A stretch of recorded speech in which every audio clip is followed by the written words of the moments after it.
Assalamualaikum friends, welcome back to my channel Sana's Beauty Tips. ഇന്നത്തെ വീഡിയോയിൽ ഞാൻ വന്നിരിക്കുന്നത് മറ്റൊരു സ്വീറ്റിൻ്റെ റെസിപ്പി ആയിട്ടാണ്. അപ്പോൾ ഇത് വളരെ എളുപ്പത്തിൽ തന്നെ നമുക്ക് ഉണ്ടാക്കാൻ പറ്റിയൊരു സ്വീറ്റാണ്. നമ്മുടെ വീട്ടിൽ ഉള്ള റവയും പാലും അതുപോലെ നെയ്യൊക്കെ ഉപയോഗിച്ച് വളരെ എളുപ്പത്തിൽ തന്നെ തയ്യാറാക്കാം. അപ്പോൾ നമുക്ക് നമ്മുടെ വീഡിയോയിലേക്ക് പോകാം. അപ്പോൾ ഈ ഒരു റെസിപ്പി ഉണ്ടാക്കാനായിട്ട് ഞാൻ എടുത്തിരിക്കുന്നത് 3 ബിസ്ക്കറ്റാണ്. ഇപ്പോൾ മിൽക്ക് ബിക്കീസിൻ്റെ ബിസ്ക്കറ്റാണ് ഞാൻ എടുത്തിരിക്കുന്നത്. ക്രീം ബിസ്ക്കറ്റ് വേണം കേട്ടോ. അത് ഏത് ഫ്ലേവറാണെങ്കിലും കുഴപ്പമില്ല. ഇപ്പോൾ ഓറഞ്ചിൻ്റെ ആണെങ്കിലും ചോക്ലേറ്റ് ആണെങ്കിലും ഏത് ഫ്ലേവറാണെങ്കിലും കുഴപ്പമില്ല. നമ്മുടെ ഉണ്ടാക്കുന്ന ആ ഒരു ലഡുവിന് ആ ഒരു ഫ്ലേവർ കിട്ടും. അപ്പോൾ ഞാനിപ്പോൾ കുറച്ച് ബിസ്ക്കറ്റ് എൻ്റെ കയ്യിൽ ഉണ്ടായിരുന്നുള്ളൂ. അപ്പോൾ അതുകൊണ്ട് ഇപ്പോൾ അത്ര എടുക്കുന്നുള്ളൂ. നിങ്ങളുടെ കയ്യിൽ എന്തോരം ഉണ്ടോ അത്ര അളവിന് എടുക്കാം. ഇനി നമുക്ക് നമ്മുടെ ആ ബിസ്ക്കറ്റും അതുപോലെ കുറച്ച് കാഷ്യൂസും കൂടി മിക്സിയിലിട്ട് ചെറുതായിട്ടൊന്ന് പൊടിച്ചെടുക്കണം. നന്നായിട്ട് അരച്ചൊന്നും എടുക്കണ്ട, അതുപോലെ വെള്ളമോ പാലോ ഒന്നും ചേർക്കണ്ട. ജസ്റ്റ് ഒന്ന് നന്നായിട്ടൊന്ന് പൊടിച്ചെടുത്താൽ മതി. ഇതേപോലെ നന്നായിട്ടൊന്ന് പൊടിച്ചെടുക്കുക. എന്നിട്ട് നമുക്കിത് അങ്ങോട്ട് മാറ്റി വെക്കാം.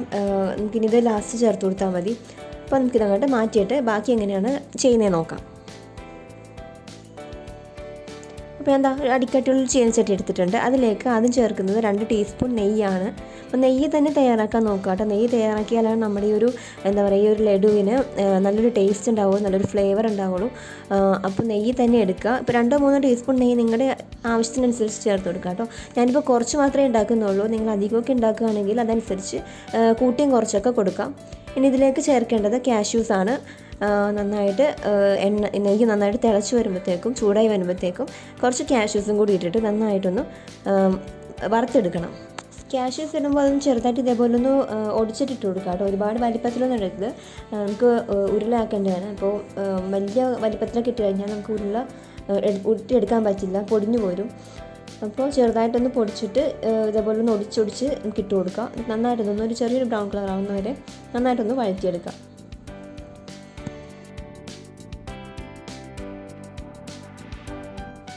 ഇനി ഇതിലേക്ക് ഞാൻ ചേർക്കുന്നത് ഒരു ചെറിയ ഗ്ലാസ് റവയാണ്. ഞാൻ കുറച്ച് ബിസ്ക്കറ്റ് എടുത്തിട്ടുള്ളൂ, അതുകൊണ്ട് ഞാൻ കുറച്ച് റവ മാത്രമാണ് ചേർക്കുന്നത്. കുറച്ച് മാത്രമേ ഉണ്ടാക്കുന്നുള്ളൂ. നിങ്ങൾക്ക് എന്തോരം ബിസ്ക്കറ്റ് ഉണ്ടോ അപ്പോൾ അതിൻ്റെ ആ ഒരു ക്വാണ്ടിറ്റിക്ക് അനുസരിച്ച് റവ എടുക്കുക. അപ്പോൾ റവ എന്തോരം ചേർക്കുന്നുണ്ടോ അതനുസരിച്ച് നെയ്യ് എടുക്കാൻ ശ്രദ്ധിക്കുക.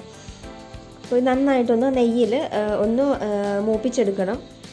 അപ്പോൾ ഈ ഒരു നെയ്യിലും അതുപോലെ നമുക്ക് കുറച്ച് തേങ്ങയും കൂടി ചേർക്കുന്നുണ്ട്. ആ തേങ്ങയിലൊക്കെ കിടന്ന് വേണം റവ ഒന്ന് വെന്ത് മൊരിഞ്ഞ് കിട്ടാനായിട്ട്. നമ്മൾ എക്സ്ട്രാ വെള്ളം ഒന്നും ആഡ് ചെയ്യുന്നില്ല. റവ ചേർത്തിട്ട് ഇതേപോലെ നന്നായിട്ട് ഇളക്കിക്കൊണ്ടിരിക്കണം കേട്ടോ. നമുക്ക് കൈവിട്ട് കഴിഞ്ഞാൽ അടി പിടിക്കും. അതുപോലെ ഒരുപാട് തീ കൂട്ടി വെക്കരുത്. ഒരു ലോ ടു മീഡിയം ഫ്ലെയിമിലിട്ടിട്ട് വേണം ഇതിങ്ങനെ ഒന്ന് മൊരിച്ചെടുക്കാനായിട്ട്. കരിയാതിരിക്കാൻ വേണ്ടി ശ്രദ്ധിക്കുക. ഇനി നമുക്കിതിലേക്ക് തേങ്ങയും കൂടി ചേർത്തിട്ട് നന്നായിട്ടൊന്ന് ഇളക്കി കൊടുക്കണം.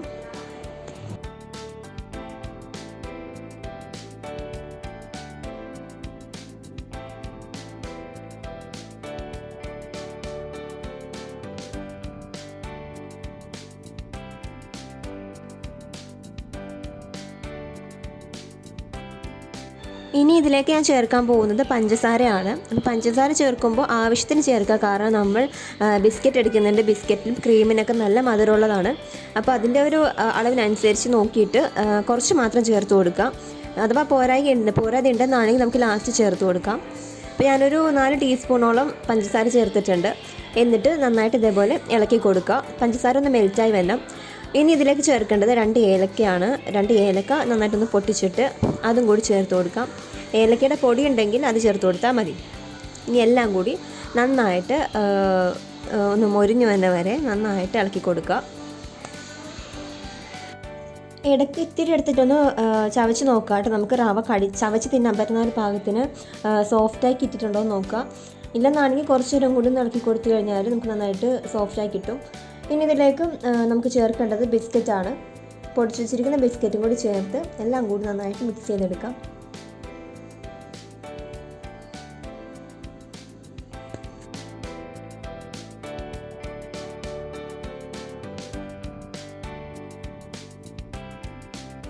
അപ്പം നമ്മുടെ റവയൊക്കെ നന്നായിട്ട് കഴിക്കാൻ പറ്റിയ പാകത്തിന് നല്ല സോഫ്റ്റായിട്ട് കിട്ടിയിട്ടുണ്ട്. ഇനി ഇതിലേക്ക് ഞാൻ ചേർക്കുന്നത് പാൽപ്പൊടിയാണ്. ഒരു 3-4 ടീസ്പൂൺ പാൽപ്പൊടി കൂടി ചേർത്ത് കൊടുക്കുക. അപ്പോൾ മിൽക്കിൻ്റെ ആ ഒരു ഫ്ലേവർ കിട്ടാൻ വേണ്ടിയിട്ടാണ് ഞാൻ പാൽപ്പൊടി കൂടി ചേർക്കുന്നത്. കാരണം മിൽക്കിൻ്റെ ബിസ്ക്കറ്റാണ് എടുത്തിരിക്കുന്നത്. നിങ്ങളുടെ കയ്യിൽ ഇല്ലെങ്കിൽ ചേർക്കണമെന്നില്ല. അപ്പോൾ ഞാൻ മിൽക്കിൻ്റെ ആ ഒരു ഫ്ലേവറും കൂടി കിട്ടാൻ വേണ്ടിയിട്ടാണ് ചേർക്കുന്നത്. അപ്പോൾ അരിപ്പൊടി ചേർത്ത് കഴിയുമ്പോൾ ചെറുതായിട്ട് ഇതുപോലെ ഒന്ന് കട്ട കുത്തും കേട്ടോ. നന്നായിട്ടൊന്ന് നമ്മുടെ സ്പൂൺ വെച്ചിട്ട് തന്നെ നന്നായിട്ടൊന്ന് ഇതേപോലെ ഒന്ന് ഉടച്ചു കൊടുക്കുക. കട്ടയായിട്ട് കിടന്നാലും കുഴപ്പമൊന്നുമില്ല, നമുക്കിത് ഉരുട്ടിയെടുക്കാനുള്ളതുകൊണ്ട് വലിയ കുഴപ്പമൊന്നുമില്ല. എന്നാലും വലിയ കട്ടയാക്കി എടുക്കേണ്ട. ഒന്ന് ഇതേപോലെ ചെറുതായിട്ട് ഒന്ന് ഉടച്ചു കൊടുക്കുക. അപ്പോൾ നമ്മുടെ റവയും തേങ്ങയൊക്കെ നന്നായിട്ട് തന്നെ റെഡിയായി വന്നിട്ടുണ്ട്. ഇനി നമുക്ക് ഫ്ലെയിം ഓഫ് ചെയ്തിട്ട് ഇത് കുറച്ച് നേരം ചൂടാറാൻ വെക്കണം. നമുക്ക് ഉരുട്ടിയെടുക്കാനുള്ളതുകൊണ്ട് ചൂടാറിയിട്ട് കിട്ടണം. ഒരുപാട് ചൂടാറിയും പോകരുത്, എന്നാൽ ഒരുപാട് ചൂടും പാടില്ല. ഒരു നേരിയ ചൂടിൽ തന്നെ ഉരുട്ടിയെടുക്കണം. അപ്പോൾ ഞാൻ കുറച്ച് നേരം മാറ്റി വെച്ചിട്ട് നന്നായിട്ട് ചൂടാറി വന്നിട്ടുണ്ട് കേട്ടോ. നേരിയൊരു ചൂടാണ് ഇപ്പോൾ ഉള്ളത്. അപ്പോൾ ഈ ഒരു ചൂടിൽ തന്നെ വേണം നമുക്ക് ഇതൊന്ന് ഉരുളയാക്കി എടുക്കാനായിട്ട്. അപ്പോൾ അതിന് മുമ്പ് ഞാൻ കുറച്ച് പാല് ചേർക്കുവാണ്. നമുക്ക് ഈ ഒരു പരുവത്തിൽ ഉരുട്ടിയെടുക്കാനായിട്ട് ഭയങ്കര പാടായിരിക്കും. അപ്പോൾ അതിന് വേണ്ടിയിട്ട് ഞാൻ കുറച്ച് പാല് ചേർത്ത് കൊടുത്തിട്ട് നന്നായിട്ട് മിക്സ് ചെയ്ത് കൊടുക്കുന്നുണ്ട്. അപ്പോൾ നോക്കുക, നമുക്ക് കൈ വെച്ച് എടുത്ത് നോക്കുക, നമുക്ക് ഉരുട്ടിയെടുക്കാൻ പറ്റുന്നുണ്ടോ എന്ന് നോക്കുക. ഇല്ലെന്നാണെങ്കിൽ കുറച്ചും കൂടിയൊക്കെ പാല് ചേർത്ത് കൊടുക്കുക. നമുക്ക് ആ ഒരു ഉരുട്ടിക്കെടുക്കുമ്പോൾ വിട്ട് പോകാത്ത രീതിയിൽ, പൊടിഞ്ഞു പോകാത്ത രീതിയിൽ കിട്ടണം. അപ്പോൾ അതുവരെ പാല് ചേർത്ത് കൊടുക്കുക. ഞാൻ നന്നായിട്ട് നനച്ച് കൊടുക്കുന്നുണ്ട്, കാരണം നമുക്ക് ഞാൻ പറയണ്ടേ, പൊടിഞ്ഞു പോകരുത്, പൊടിഞ്ഞു പോകാത്ത രീതിയിൽ കിട്ടണം. ഞാൻ ആവശ്യത്തിന് പാല് ചേർത്തിട്ട് നന്നായിട്ട് നനക്കുന്നുണ്ട്. ഇനി നമുക്കിത് ചെറിയ ഉരുളയായിട്ട് എടുക്കാം.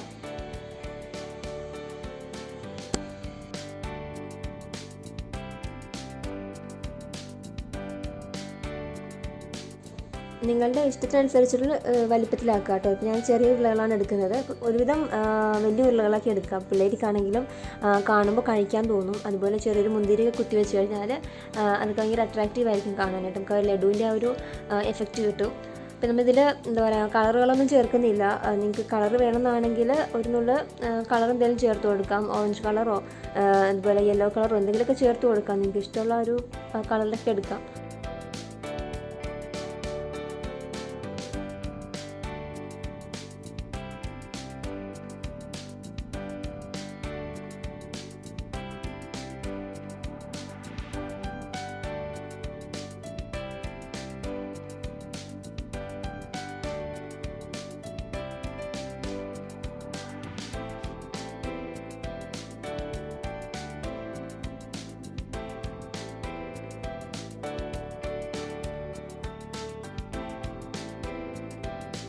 അപ്പോൾ ഈ വീഡിയോ എല്ലാവർക്കും ഇഷ്ടമായെന്ന് വിചാരിക്കുന്നു. ഇഷ്ടമായെങ്കിൽ തീർച്ചയായും ലൈക്ക് ചെയ്യുക, ഷെയർ ചെയ്യുക, കമൻറ്റ് ചെയ്യുക. എൻ്റെ ചാനൽ സബ്സ്ക്രൈബ് ചെയ്യാത്തവരുണ്ടെങ്കിൽ സബ്സ്ക്രൈബ് ചെയ്ത് അടുത്തുള്ള ബെൽ ബട്ടൺ കൂടി ക്ലിക്ക് ചെയ്ത് ഓൾ എന്ന ഓപ്ഷൻ എനേബിൾ ചെയ്യുക. അപ്പോൾ അടുത്ത വീഡിയോയിൽ നമുക്ക് അടുത്തൊരു റെസിപ്പി ആയിട്ട് വരാം. അതുവരെ എല്ലാവർക്കും ബൈ.